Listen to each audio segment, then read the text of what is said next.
YouTube, Crown Vic Nation. Oh no, not that but that's grease on my hand. But you guys see something different here. Let me get this grease off my hand. And let me say shout out to everybody who's sticking around a long time. I appreciate it. But I have finally made it to a point where I have rocker arms and followers in both heads, ladies and gentlemen. I have turned the crank plenty of times. There is no pistons hitting each other, nothing like that. So my next plan is to get timing cover finished, cleaning it up. I have the gasket set over there for the timing cover. And I want to tell you guys too, when I installed these piston rings, Total Seal recommends using WD-40 as your method of lubrication to install the pistons in the block. And one thing I was also told is that, to squirt a little bit of WD-40, definitely with this engine. This engine's been sitting for some months now. You can just take a little bit of WD-40 and just kind of squirt in each of the holes to give them, a little extra lubrication, definitely. Like I say, that's what I used.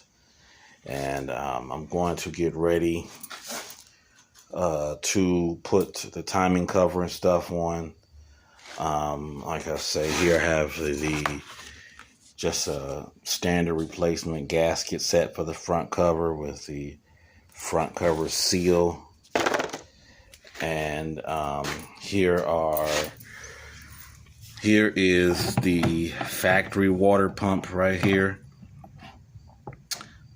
These definitely on the Crown Vics will eventually leak, and they will actually wear out, or this seal would just get hot, because these cars do get hot incredibly, even though they're at a certain temperature, but they will get hot, and these engines will get very hot.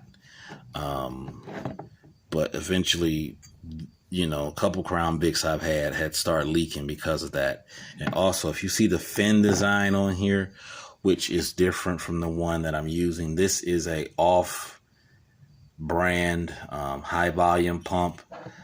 It is similar to what Stewart's, I forgot the other part of the name of the pump, but it's like something Stewart, and the Cobras. It could be a couple other variants may have this type of pump, but I know the Cobras have the high volume style pump that will be different from these. Now, if it's not 100%, that's just something I saw and heard. So it could be somebody switching them like me, or it could come like that from the factory. So, and here's the reluctor wheel and everything.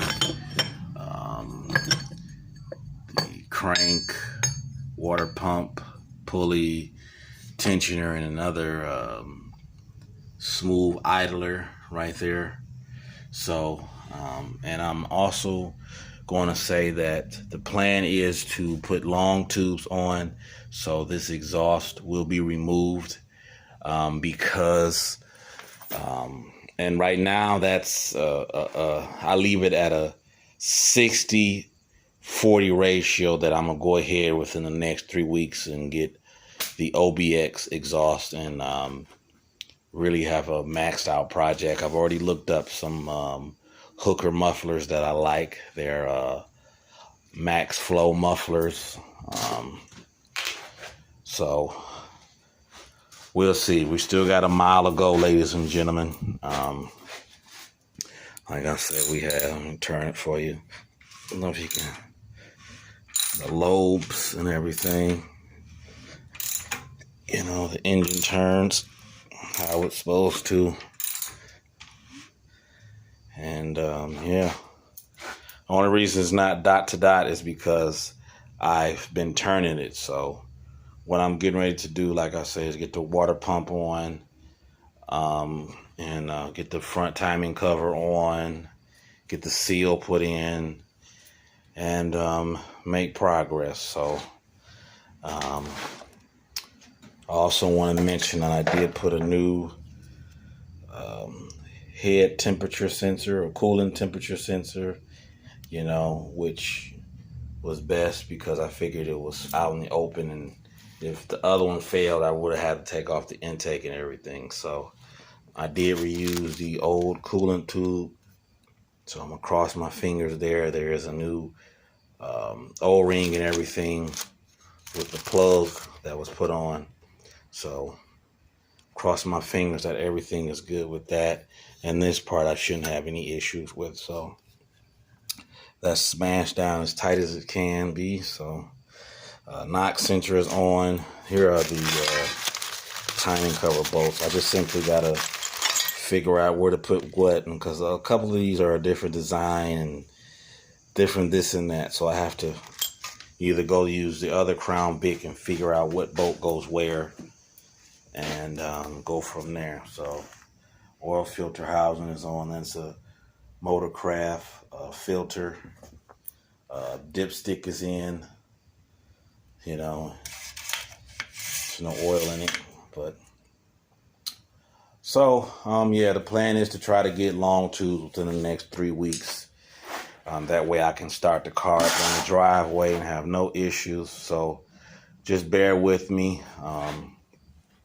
I looked them up, like I say, versus if I was to leave this exhaust, I would have to have the car towed, not run into an exhaust shop and have them custom do the exhaust and get it towed back home, because,